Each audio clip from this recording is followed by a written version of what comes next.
Greetings everyone, welcome back to the channel. So today I wanted to continue my session on House Divided, the Civil War game, and I wanted to do at least one or two rounds of two turns of at least of the game, just to show you how a regular turn works, the movement and the combat, just to give you an idea of what it's like to play this game in general. Not all games work the same way. This one is more of a strategic level type of game, so obviously it's a little different than if you're playing a specific battle, or if you're playing something which is more tactical, something that I enjoy, the squad level, the platoon level type of games. But just to give you an idea of how these games work, the mechanics are usually very similar. So the game starts in 1861, right over here. Everything is set up for the start of the game.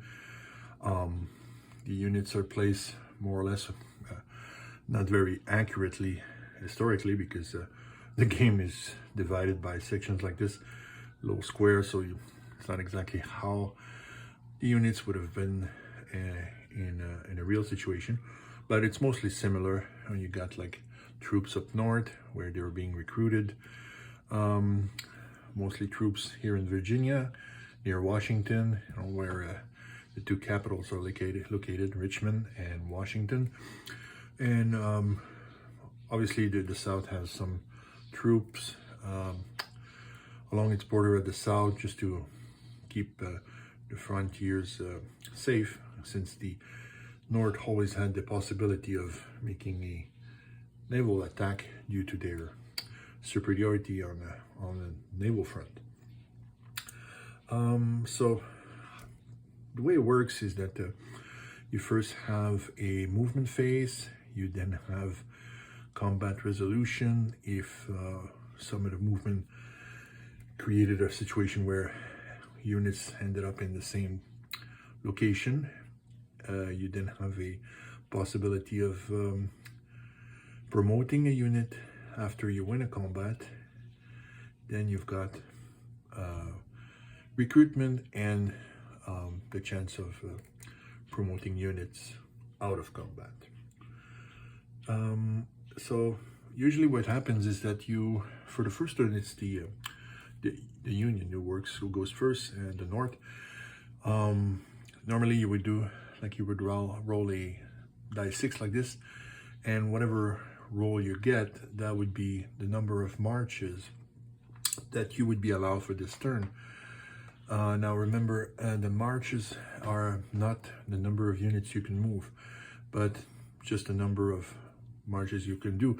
So for example, if I were to have one march here, I got these units here, I could move both of these units together, just 1, 2, because it's through a railroad, and they can move right over here to Springfield, and that's one march. And then I could do another march with a different unit. If the units move together, it's still considered one march. Now for the first turn, what they kind of recommend, if you want to recreate a little bit things historically, the rules mention that you could have just only 2 marches for each side on the first turn, which is July 1861. And that's basically just to recreate the confusion that was going on. As these units were being recruited, they were being formed in different locations. They needed to be moved toward the front, technically. So obviously this was going to take time. It was going to take, you needed to equip these units, you needed to train them. The United States Army was very, very small at that particular time, and the South was not really having a lot of units, since a lot of the regular army soldiers kind of stayed loyal to the Union, but a lot of officers from the regular army went back to their own state in the South to form their own regimen. You have to understand that the United States was a little different back then.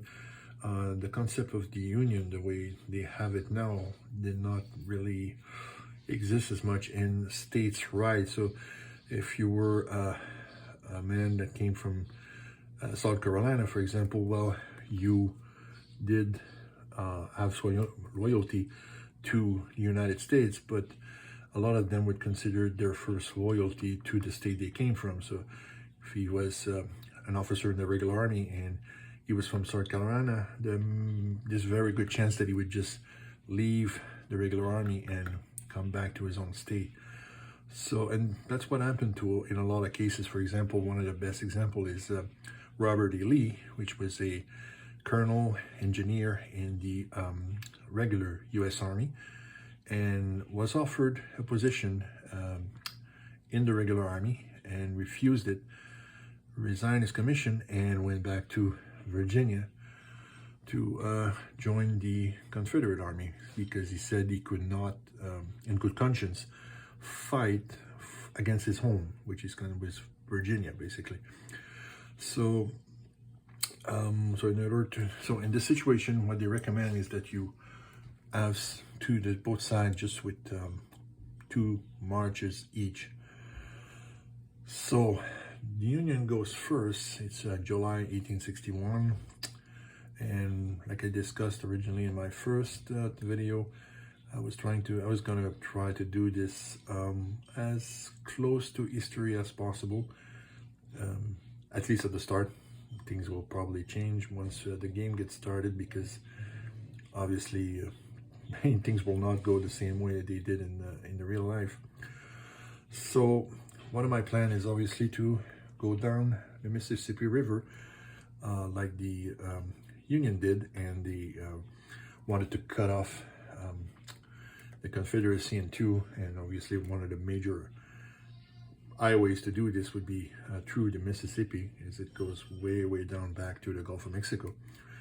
So in keeping that in mind, with my first march, I will definitely do what I did as an example before, which will be to move these 2 militias unit here by railroad. So it's going to be 1, 2, 2 here in Springfield, and bring them a little closer to St. Louis and prepare that descent down the Mississippi. Especially right now, since the South doesn't really have a lot of units over here, except that militia here in the state of Missouri. So that would be march number 1 for the Union. Now for the second one, normally what I would do is I would probably try to either move a unit here in the east closer to Washington, or bring these units down here to Cincinnati in order to prepare the attack down the center for Tennessee, and then get to Alabama and Georgia. But what I would like to do is kind of show you what it's like to have a battle. Now, if I was to do this playing against an opponent, just not against myself, I probably wouldn't be doing this. I would probably wait a turn or 2 before I did the first attack, but I would like to show you right away what the battle system looks like and how it works. So I'm going to take 2 militias from Washington, and I'm going to move them toward Manassas Junction here in Virginia, and we're going to have the first battle of the Civil War. And that's also close to history, because Manassas Junction, or as the South called it, first Bull Run, because the little creek there, the little river called Bull Run, it's very close by. That's what the name of the battle is for. Did take place very early in the war, just the following month, actually, in August 1861. So we're going to be a month ahead, but just to show you how it goes. So normally when you have a battle, what you would do, as a reminder, you got these little counters here, which marks the battlefield. So you would remove your units, you would probably place them off board, but we'll just place them here for now. And you put the little battlefield counter here to remind you that this is where the units are located. Now, battle is very simple. It's really not complicated. Maybe I should put this a little further so you can see. So you've got your 2 militia unit here. At the start of the game, all the units are militias. There's no veteran yet. There's been no combat, so there's been no promotion. And basically, you can gain up on 1 unit. Like in this case, we could attack both here, which is going to happen, as long as all the units have at least attacked another unit once. So if I had a second unit here with the Confederate, then obviously I could attack with this one, attacking this one, and this one here would not be able to attack this one. He would have to attack that second unit that would be here. If I had a third unit from the Union, then I could choose which one I would want to attack. So, and the way it works is that defenders always goes first. So in this case, the Union moved, so the Confederate is the defender. And you just roll a die 6, like this, very simple. And you need to have 1 or 2, which is the unit strength here, 2, in order to score a hit. So it's can't make it more simple than that.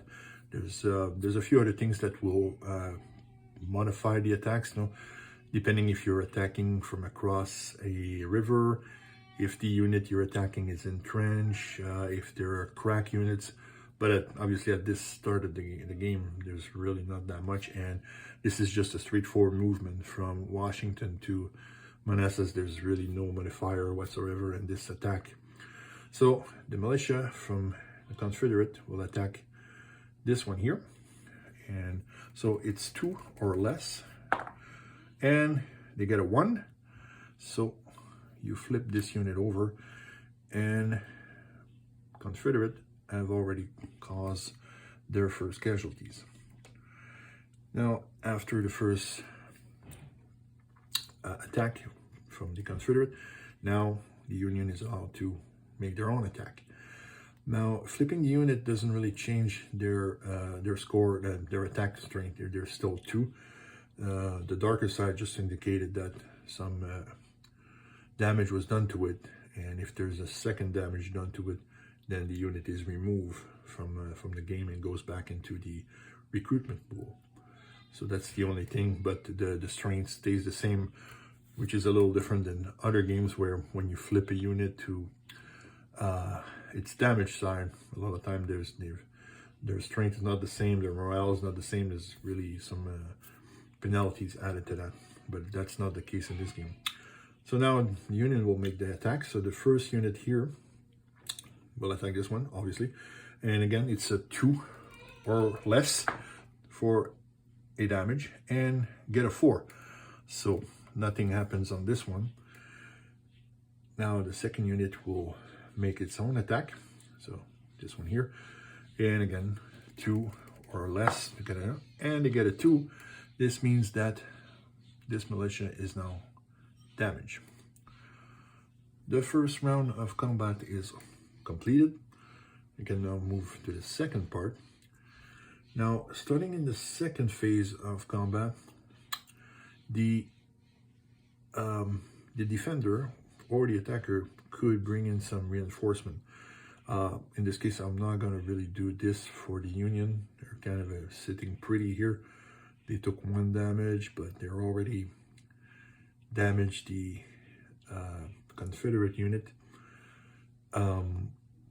For the Confederate, now I could bring in a reinforcement, and there's 2 possibilities here for the Confederate. There is a unit here, which is in Fredericksburg, and there's another unit here, which is located at Fort Royal. So I could bring it in to the attack in order to support this.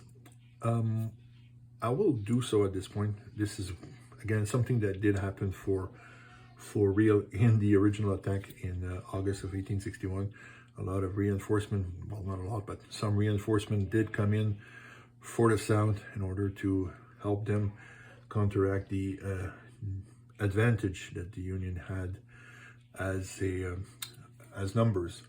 So we're gonna bring this one here, move it back here so it goes into the field of combat, and we now have pretty much a tie situation where damage unit and full strength is 1 against 1. We're back to the second phase of the attack. So the Union Army is still going first. We're going to go with 2 against 2 here, so it's going to be 2 or less. Get a 6, no damage, nothing happens here. Now at this point I can't really engage this one with this because we now have a second unit here for the Confederacy. So the Unions kind of have no choice but to attack here. So it's again a strength of 2 or less. Again, very bad roll, get a 6, so no damage. Now we'll get to the second part of this second phase here. The Confederacy will attack here, pretty much strength against strength. However, if it gets 1 or 2, this unit will be eliminated. And Confederacy gets a 1. So there we go. We have our first unit eliminated. So now the advantage is with the Confederacy because of we're now 2 to 1. So this one here will now attack right here. Same numbers, 2 against 1, and gets a 3, no damage. So now, second phase of combat is completed. We're now ready to go to the third phase of combat. At this point, you can either continue the attack or you can initiate a retreat. So what I would do here in this situation, I would definitely retreat as the Union player. Not necessarily because it's really bad, but I only have 1 unit in Washington, and obviously they're already stacking up a little bit to make an attack if possible. If I ended up with losing this unit, I can bring in some units from the north here, but that would not be in 1 turn. It would take me a couple of turns to be able to achieve that. So I would, at this point, retreat this unit back to Washington, but in a retreat, the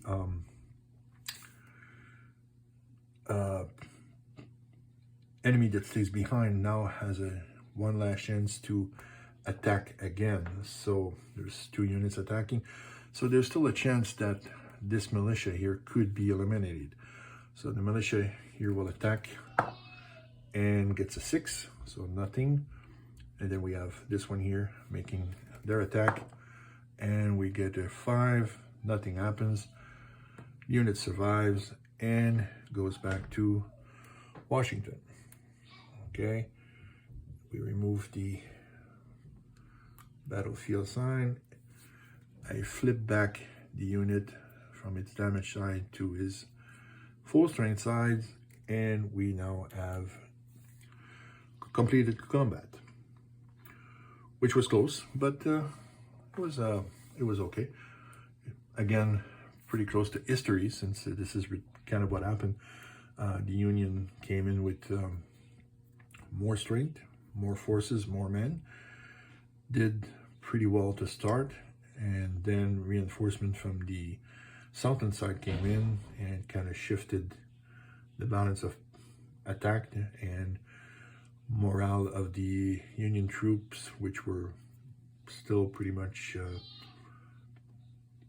recruits, no, not really veterans, who had never really faced any kind of battle. In the month of August, it was really warm.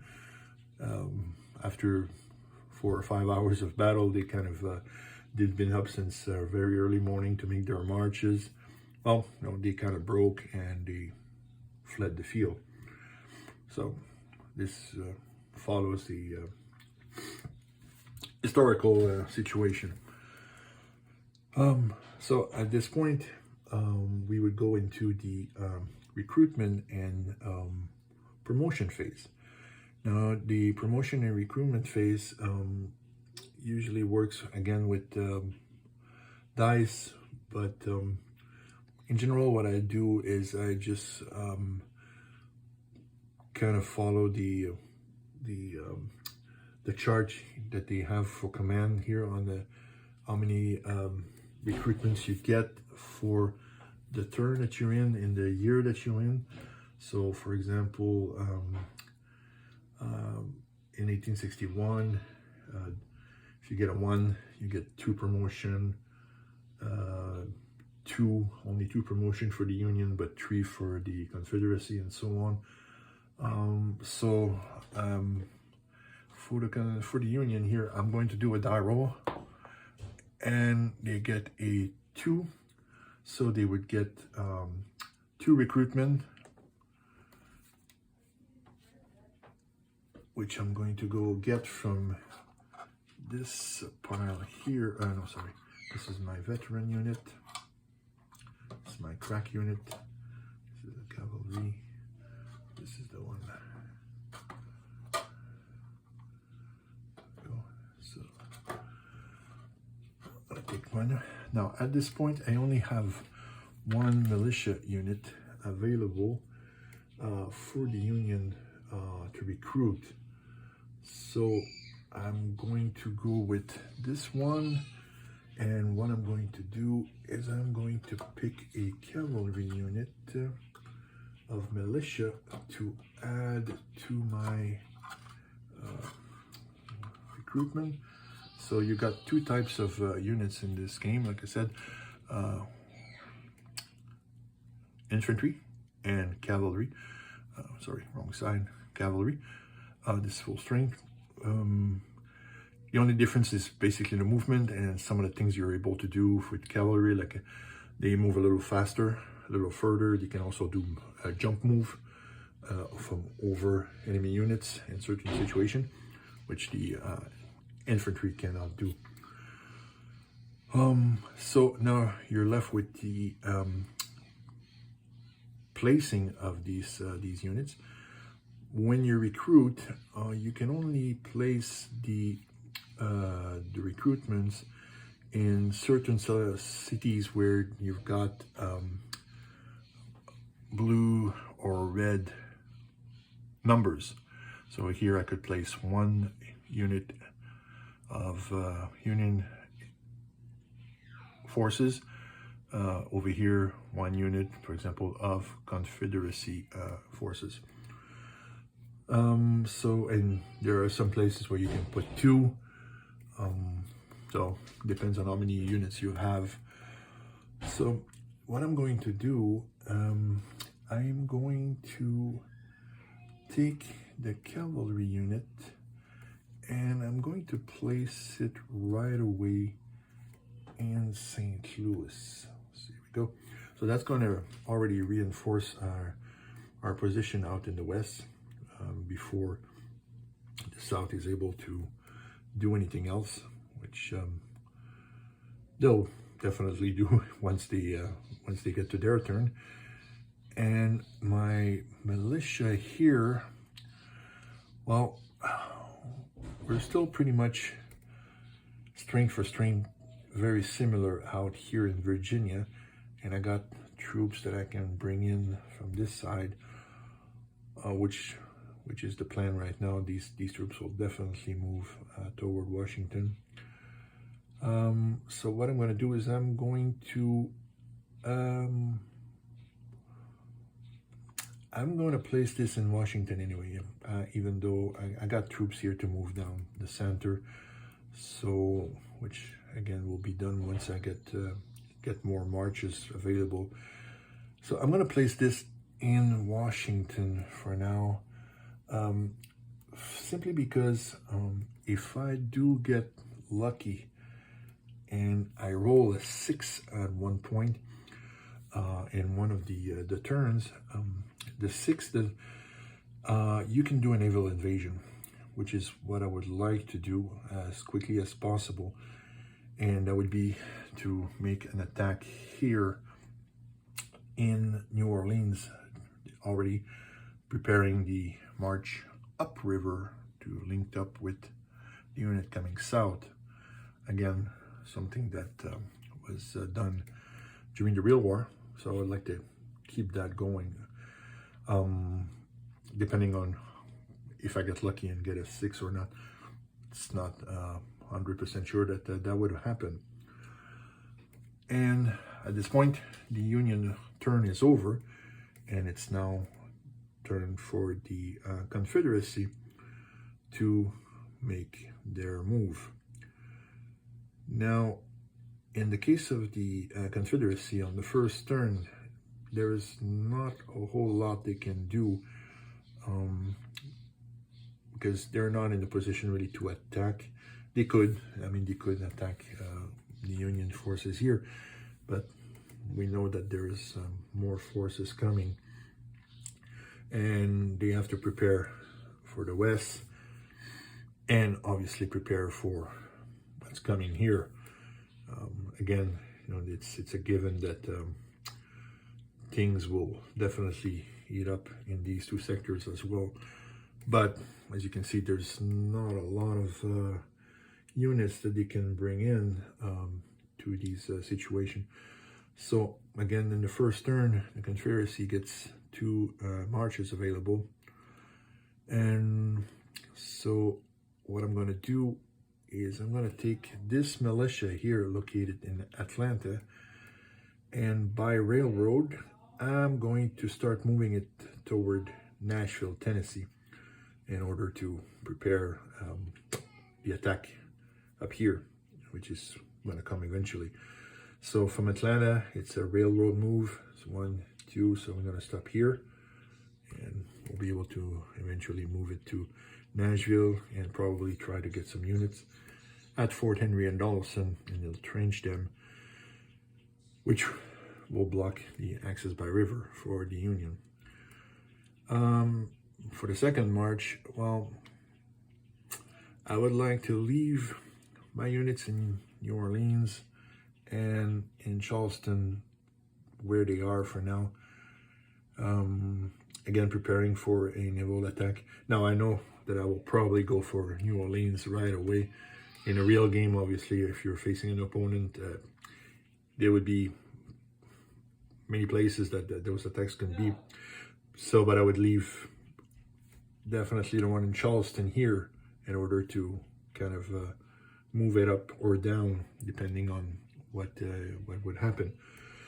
But for now, I know my plan will be to go to New Orleans, so I'll leave this unit here. But I got a unit here in Mobile, Alabama, which is most likely not gonna do anything. I'm not gonna attack there or anything like that. So knowing this, as a Southern commander, I'm just gonna go and start moving it north, and we're gonna keep it on this side of the map, trying to protect this area and try to make sure that Memphis is not captured. So it's going to be moving by railroad, and so it's going to be 1, 2, and that's it. So we're getting a little closer to the actions here. There is no combat, so there is again no promotion available. I didn't make a promotion before because I did not really win the combat. That's kind of a rule of myself. I don't really think the rules say that per se. I think you can still make a promotion even though you lost the combat. But I always kind of played it like that, and kind of, well, you didn't really win, so I don't see the promotion. But I mean, you can tell me in the comment section if you watch this, if you think I'm really wrong about this. It's probably not a good idea. I could see why it's not a good idea, because obviously they still gain experience even though they got their ass given it to them. But you know, let me know what you think about that one. So so no combat promotion, but we do get to the promotion. Now, in order to help the South a little bit, they do get their veteran units much faster. It's a game like in the real war, where numbers were definitely against one side and the other had more recruits, but at the same time, less chances of getting good veterans, because when you keep bringing in new recruit, obviously it's more difficult to train them, and it's they don't get as much experience faster compared to a side where the men pretty much don't get a lot of recruits, adding reinforcements, and they get experience very quickly. So that being the case, the die roll for the South is a little different. On one they get 2, on 2 they actually get 3, on 4 they get 4, on 5 and get 5, and they get 5 on 6. So they get a little bit of an advantage here when it comes to a promotion. So they get a 4 on the roll, so that gives them 4 new veteran unit that they can promote. So we're gonna go get that, which is very important, because the South doesn't really have a lot of militia unit compared to the North.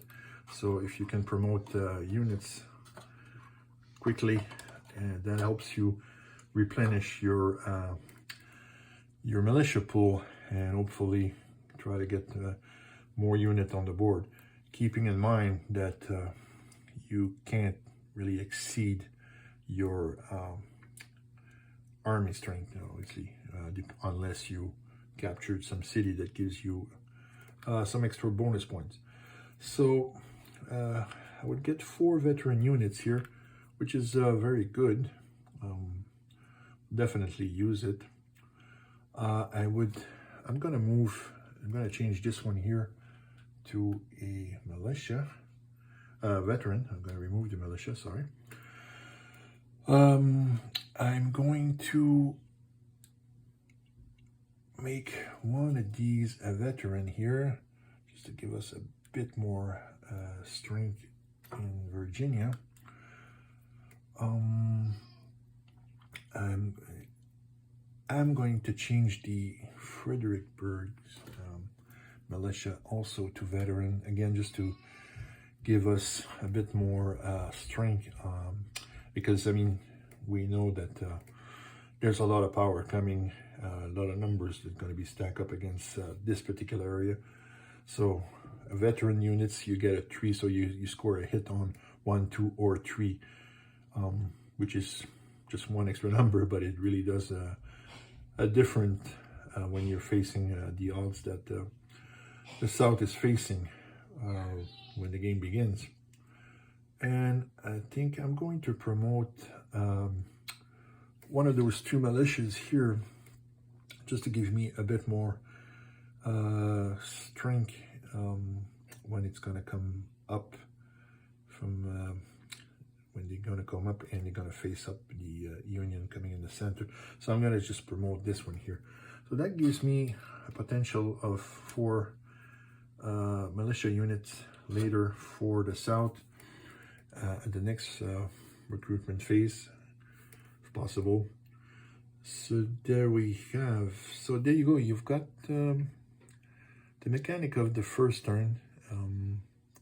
It's pretty much how it works. It goes pretty simple. It goes pretty fast. I mean, once you've got down the rules pretty seriously, once you know them very well, 2 players can play this game in about 3 hours or so. And it's a fun game. You can actually win as the South, even though it's a bit difficult. It's really not easy, but you can still win it if you play your cards right, if you make your plans correctly and you get a little lucky on the die rolls. You can still hurt the Union player. As time goes by, it gets a little bit more difficult, especially once the Union starts taking away some of your points and kind of reduce your army side. Then you've got a lot of crack units, but they can pretty much overwhelm you with the numbers, which it becomes very hard. So that's just giving you an idea of how it worked. I'm not going to play all the turns. I'm just going to complete 1861 off camera. We'll just do a kind of a review on the next video, see how it went and see where both sides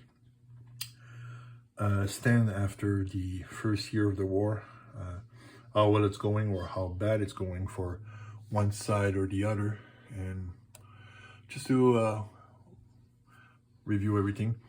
And that's probably how I'm going to go for the rest of these.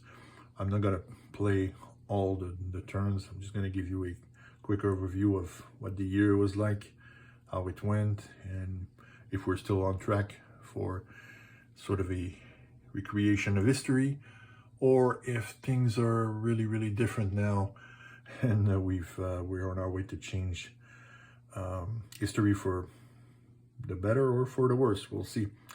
So there you have it. That's a quick playthrough of House Divided. That's using just the basic rules, nothing fancy. There's other rules that makes the game much more interesting and much more in-depth. A lot of things that you can add that change this game very drastically from a easy, fast game to a bit more complex. But it's basically a grand strategy type of game. It's you're managing the war from on top as the president, as the generals, basically. No direct combat in battles. There's no. You could have a Battle of Gettysburg, but it's not the same as if you recreated the Battle of Gettysburg with some of the other games I have. So I hope you enjoyed this. Leave a comment. I'm pretty sure I kind of made a few mistakes here. I went a lot by memory. I did reread the rules, but I'm pretty sure there's a few things that I did wrong here. I know that if you've spotted them, just please leave a comment, let me know. I can correct them as I'm going along. I'm just not going to replay all this, but just to make sure I readjust everything as I'm going. And I'm going to check some of the rules also myself, just to be sure that I got everything right. So if you enjoyed the video, leave a like, leave a comment. If you haven't done so, please subscribe. It would be greatly appreciated. You can join me, come along on this kind of fun little hobby of wargaming.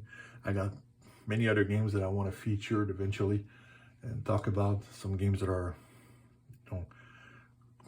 things from my teenage years that I greatly appreciated, love to play. So, and games that are not mentioned a lot sometimes nowadays, because there's a lot of new games coming out, and mostly it's usually those ones that get the videos, because they're now definitely more, they're built a little differently and not necessarily better, but have more kind of depth to them than some of the older games that we used to have when I was a kid and a teenager.